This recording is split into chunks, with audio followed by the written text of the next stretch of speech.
If you've ever stood in the middle of a decision that could break you, or save someone you love, lean in close, because this story is about to put you right there. And if it reaches your heart even a little, don't forget to like the video and subscribe, because stories like this, well, they're meant to be shared. It began on a wind-bitten December afternoon when 19-year-old Emma Reeves stumbled across that stretch of frozen pasture she'd sworn she'd never return to. Snow whipped sideways, the kind that sneaks under your collar no matter how tight you pull it. She hadn't planned on being here today, not after the fight with her mother that morning, not after slamming the door and storming out as if the cold couldn't touch her. But teenage anger burns hot, and hot can feel invincible, right up until the moment it doesn't. The ranch had been her father's before he passed, big skies, acres of work, and a quiet that could feel like home or exile depending on your heart. Emma hadn't planned on seeing anyone, especially not her neighbor, 60-year-old rancher Howard McLean, a man with a face carved by weather and a voice like gravel dragged across wood. He wasn't much for talking, but he was always watching the land as if it were his child. Emma only realized she'd wandered close to his ranch when she heard the angry yips of coyote pups. Curiosity tugged her toward the sound, until it suddenly wasn't pups she heard, but something else. A whimper. Human. She snapped toward a half-collapsed shed near the fence line. Snow clung to its rotted boards, but through a gap, she saw movement, small, shivering movement.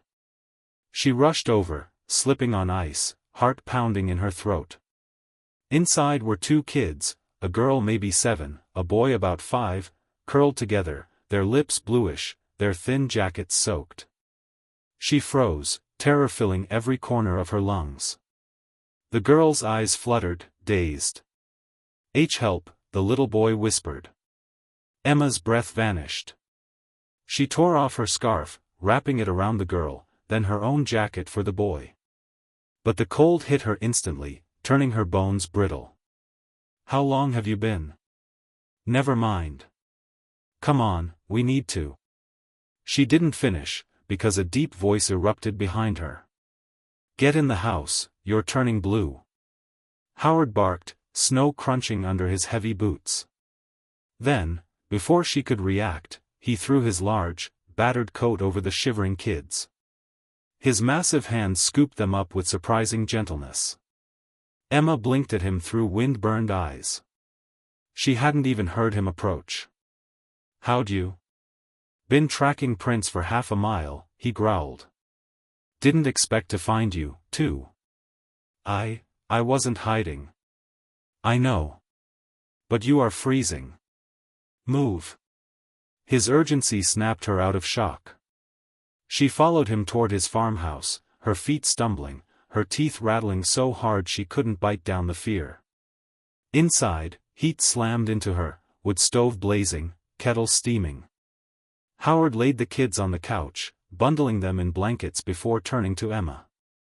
You know who they belong to? He asked. She shook her head. No idea. They looked neglected, starving, cold, exhausted. The girl clung weakly to her brother even in sleep. Howard knelt beside them, jaw tight. Storm like this, kids don't wander off by accident. Emma wrapped her arms around herself, trembling. We should call someone. We will, he said. Once they're warm enough to answer a few questions. Over the next hour, the kids slowly revived. The girl, Mia, finally whispered what had happened. Their mother had left that morning to find help after their car slid into a ditch miles back. She said she'd be right back, Mia murmured. But, she never came. Emma's stomach twisted. The storm was growing worse, piling snow like walls around the house. Howard stood. She's out there somewhere. And she's been gone too long. You're not going out in this, Emma said firmly. Yes, I am. He grabbed his coat from the hook, his second one, old but warm. Woman's fighting for her life. Can't sit pretty and hope. I'll come with you. The hell you will, he snapped. You're half frozen already. I'm not letting her die. Her voice cracked but didn't break. And you can't search the whole road alone. Their eyes locked, his steel, hers fire. Finally, he exhaled, defeated. Fine. But you listen to me out there. No wandering. No heroics. They suited up, pulled on boots thick with old mud, and stepped back into the nightmare weather.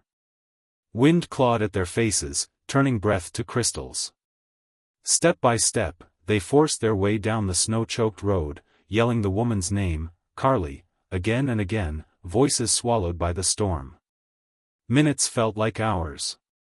Then Emma saw it, something dark half buried in a snowdrift. Howard, she screamed. They raced toward it.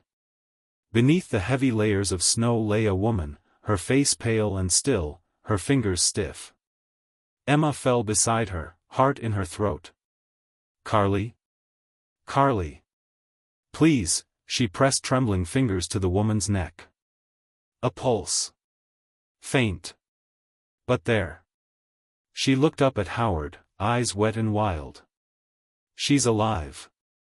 Then let's keep her that way, he said, already lifting Carly into his arms. He stumbled once under the weight but didn't stop. Stay close. They fought the wind all the way back, every step a battle. By the time they reached the house, Emma's legs nearly collapsed. But they had her. Carly was alive. And when Mia and the little boy saw their mother carried through the door, the sound of their crying filled the house like music, fragile, desperate, beautiful. Howard got on the phone with emergency services while Emma stayed with the family. As the sirens finally pierced through the storm-muted world, Carly squeezed Emma's hand weakly. You saved us. Emma shook her head. No. We just found you. No, Carly whispered. You went looking. Those words hit deeper than she expected. Because Emma had been feeling lost for months, ever since her father died, ever since her mother stopped knowing how to talk to her without breaking, ever since anger became easier than feeling anything else. But today, searching that frozen road, choosing someone else's life over her own fear, she felt something click back into place inside her. Later, after the ambulance left, Howard brought Emma a mug of cocoa. She tried to thank him, but he shook his head. You didn't need me, he said. You just needed to remember who you are. The words sank deep, thawing something that had been frozen long before the snowstorm. When she finally returned home, her mother stood on the porch, eyes swollen from worry. For a long moment, neither spoke. Then her mother ran to her, pulling her into a hug that cracked open every wall Emma had built. I thought I lost you, her mother whispered. I'm here, Emma said. And for the first time in a long time, she meant it. In the weeks that followed, the story of the rescue spread across the county. But what mattered most wasn't the praise, it was the quiet moments. Helping Howard mend fences. Playing cards with Mia and her brother when they visited. Sitting at the dinner table with her mom without needing anger to fill the silence. The storm had taken many things that night, but it had given something back too. Perspective. Purpose. A reminder that even in the coldest moments, you can still choose warmth. And if you're watching this now, wherever you are, if life feels like a storm you're lost in, remember this: heroes aren't born brave. They're just people who decide not to look away. If this story touched you, even a little, go ahead and like the video and subscribe to the channel. Because you never know who might need the next story we share, and you might be the one who brings it to them.